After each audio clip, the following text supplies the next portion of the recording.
आज हम शुरू करते हैं जीव विज्ञान बायोलॉजी, और जिसमें क्या पढ़ेंगे, परिचय और जीवधारियों का वर्गीकरण।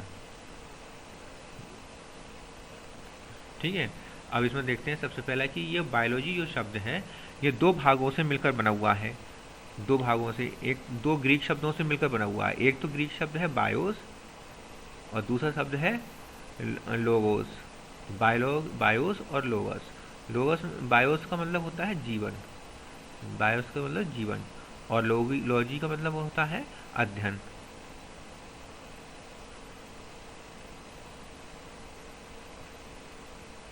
ठीक है, और इसमें क्या लिखा हुआ है, इसका मतलब क्या हुआ, जीवन और अध्ययन का मतलब कि विज्ञान की वह शाखा जिसमें जीवधारियों का अध्ययन किया जाता है उसे हम बायोलॉजी कहते हैं। तो विज्ञान की वह शाखा जिसमें जीवधारियों का अध्ययन किया जाता है उसे हम जीव विज्ञान कहते हैं। और ये जीव विज्ञान जो है दो ग्रीक शब्दों से मिलकर बना है। ठीक है, अब आ जाता है बायोलॉजी, कि बायोलॉजी को दिया किसने था। तो सर्वप्रथम इसका जो प्रयोग किया था शब्द का, बायोलॉजी शब्द या जीव विज्ञान शब्द का सबसे पहले प्रयोग किया था लेमार्क ने, जो फ्रांस के थे, और ट्रेविरेनस ने, जो जर्मन के थे। इन दोनों ने सबसे पहले बायोलॉजी शब्द का प्रयोग किया था। बायोलॉजी में दो ब्रांच होती हैं, एक होती है जंतु विज्ञान और एक होती है वनस्पति विज्ञान। ठीक है, जंतु विज्ञान और वनस्पति विज्ञान। तो जंतु विज्ञान जो होती है इसमें अरस्तु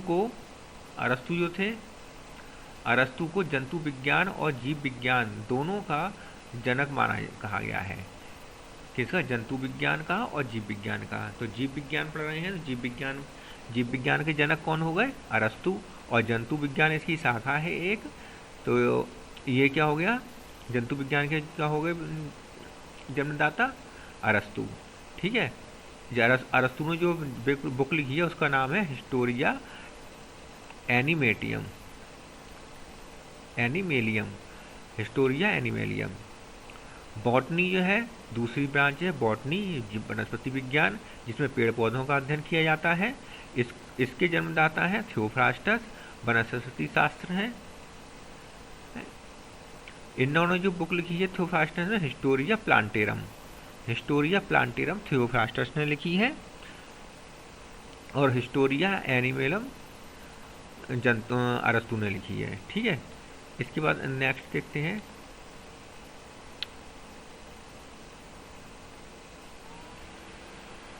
अब इसमें है जीव विज्ञान की विभिन्न शाखाएं और शाखाओं के जनक। अब जीव विज्ञान की कुछ शाखाएं जो ये है जीवाश्मिकी अर्थात प्लेंटोलॉजी, जिसमें जीवाश्म का अध्ययन किया जाता है। इसके जन्मदाता है लियोनार्डो दा विंसी। और आधुनिक वनस्पति विज्ञान के जन्मदाता है लिनियस। अनुवांशिकी के जन्मदाता है ग्रेगर जॉन मेंडल। कोशिका विज्ञान साइटोलॉजी जिसे कहते हैं, इसका जन्मदाता है रॉबर्ट हुक। पादप शारीरिकी प्लांट एनाटॉमी, इसके हैं गिव। और टैक्सोनॉमी वर्गीकी के जन्मदाता है लिनियस।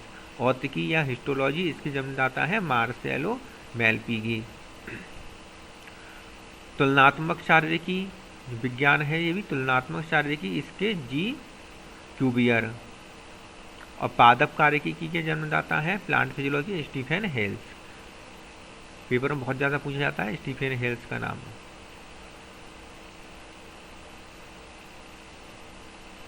अब अगला आता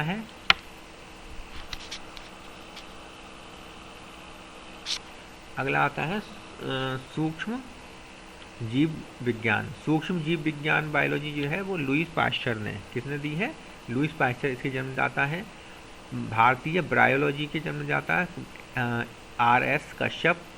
और इंडियन एल्गोलॉजी के जन्मदाता हैं इंडिया में M.O. अयंगर। गाल्टन ने सुजनकी लिखी है, सुजनकी की जन्मदाता है गाल्टन। और प्रतिरक्षा विज्ञान इम्यूनोलॉजी के जन्मदाता हैं एडवर्ड जेनर। आधुनिक अनुवांशिकी और मॉडर्न जेनेटिक्स के जन्मदाता हैं T.H. मॉर्गन। वनस्पति चित्रण क्रेटियस ने, या चिकित्सा शास्त्र मेडिकल साइंस हिप्पोक्रेट्स। और उत्परिवर्तनवाद, म्यूटेशन थ्योरी, इसमें उत्परिवर्तनवाद को दिया है ह्यूगो ब्रिज ने। और कवक विज्ञान, फाइकोलॉजी, कवक विज्ञान फाइकोलॉजी को माइकेली ने दिया है। किसने दिया है? माइकेली।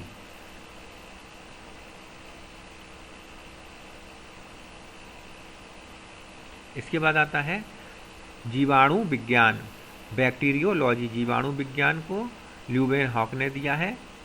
भारतीय कवक विज्ञान, इसको दिया है, भारतीय कवक विज्ञान के जन्मदाता हैं बुटलर। और पारिस्थितिकी इकोलॉजी के जन्मदाता है अलेक्जेंडर वॉन हेलमोंट। और आधुनिक पारिस्थितिकी के जन्मदाता है हचिंगसन। और भारतीय पारिस्थितिकी के जन्मदाता है आर मिश्रा। आधुनिक भ्रूण विज्ञान के जन्मदाता है वान बेयर। और परजीवी विज्ञान, पैरासिटोलॉजी के जन्मदाता है प्लेटर।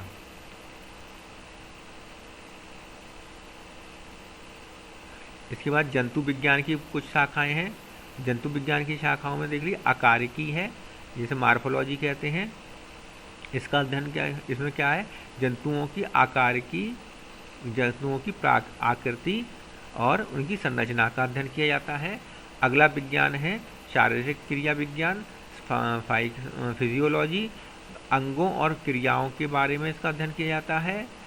इवोल्यूशन, उद्दीप विकास, इसमें पूर्व में पाए जाने वाले जीवों के सरल रचना से जटिल रचनाओं में परिवर्तन किस प्रकार होता है? सरल रचनाओं से जटिल रचनाओं में परिवर्तन किस प्रकार होता है, इसके बारे में अध्ययन किया जाता है।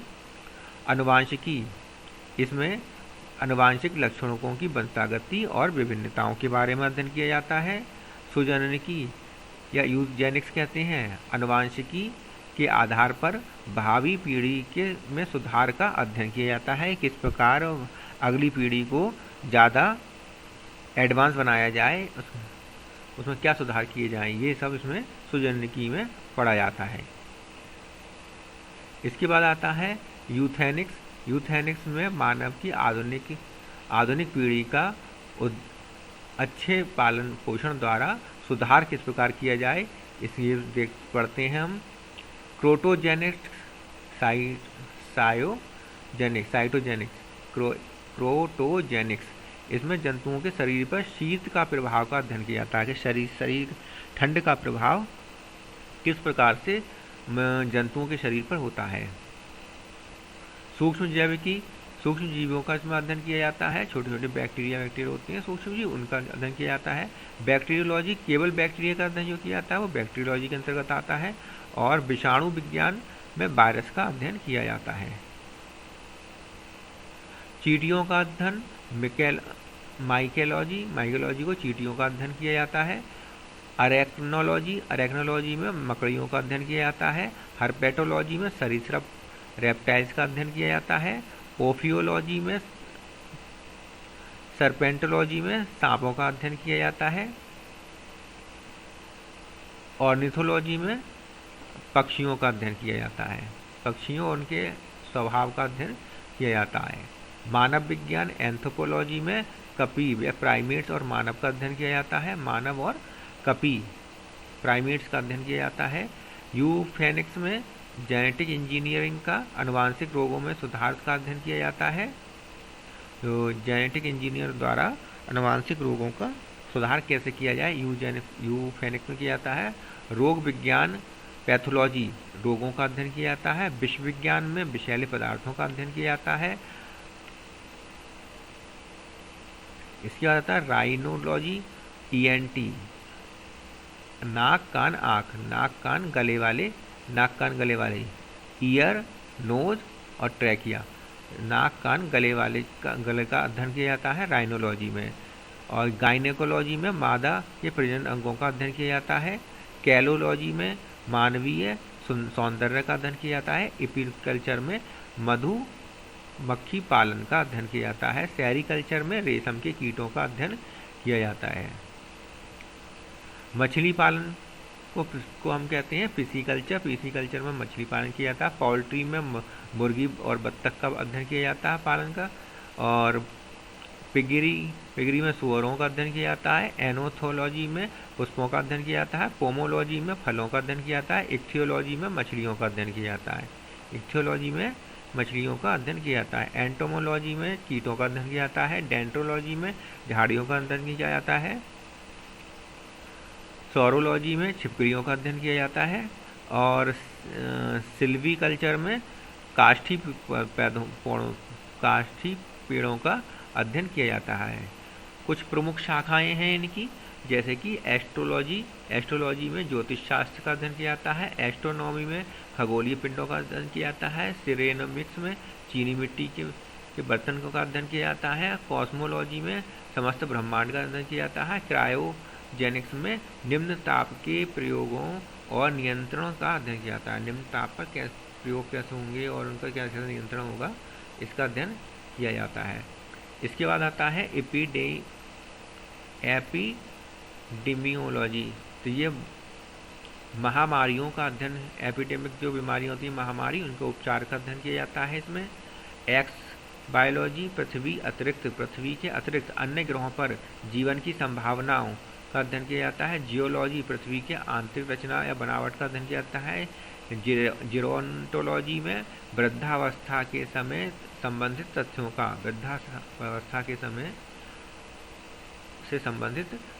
अध्ययन किया जाता है। हॉर्टिकल्चर में फल फूल साग सब्जी बाग बगीचे पुष्प आदि का अध्ययन किया जाता है। होलोग्राफी, इसमें लेजर द्वारा 3D चित्र बनाए जाते हैं।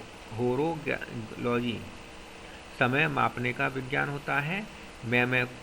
मैमोग्राफी में ब्रेस्ट कैंसर का उपचार किया जाता है या ब्रेस्ट का अध्ययन किया जाता है। और मेटेरियोलॉजी में मौसम का अध्ययन किया जाता है। न्यूरोलॉजी में तंत्र का अध्ययन किया जाता है। ओडोंटोलॉजी में दांतों का अध्ययन किया जाता है। ओडोंटोलॉजी में कानों का अध्ययन किया जाता है। ऑस्टियोलॉजी में हड्डियों का अध्ययन किया जाता है। सिस्मोलॉजी में भूकंप का अध्ययन किया जाता है। और एरोनॉस्टिक में वायुयान तकनीकी का। इथिक्स में सौंदर्य शास्त्र का, ललित कलाओं का अध्ययन किया जाता है। एग्रोस्टोलॉजी में घास का अध्ययन किया जाता है।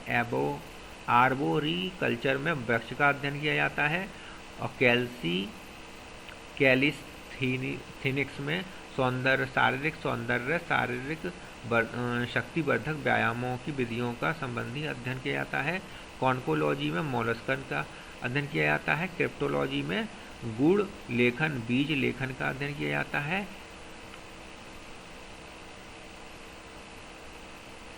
एपिग्राफी में शिलालेखों का अध्ययन किया जाता है। और जेनेकोलॉजी में जीवों की जातियों के विभेदों का अध्ययन किया जाता है। जियोडेसी में भूगणित का अध्ययन किया जाता है। हेलियोथेरेपी में सूर्य का अध्ययन किया जाता है। सूर्य के प्रकाश से चिकित्सा की जाती है। लेक्सिकोग्राफी में शब्दकोश संकलन किया जाता है। न्यूमिस्मैटिक में प्राचीन सिक्कों का अध्ययन किया जाता है। और सेनिलोलॉजी, इसमें चंद्रमा संबंधी अध्ययन किया जाता है। टेलीपैथी, मानसिक संक्रमण की प्रक्रिया का अध्ययन किया जाता है। हिप्नोलॉजी में नींद का अध्ययन किया जाता है। ओनिरोलॉजी में स्वप्न का अध्ययन किया जाता है। थैनोटोलॉजी में मृत्यु का अध्ययन किया जाता है।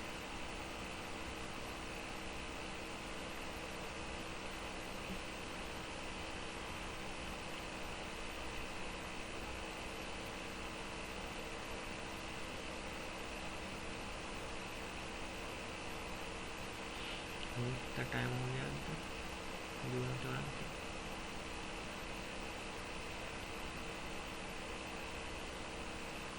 ठीक है। तो अध्ययन करें। अब जीवों का वर्गीकरण जो है वो नेक्स्ट में देखेंगे। जीवों का वर्गीकरण किस प्रकार होता है, कैसे है, वो सब का वर्गीकरण हम नेक्स्ट वीडियो में देखेंगे।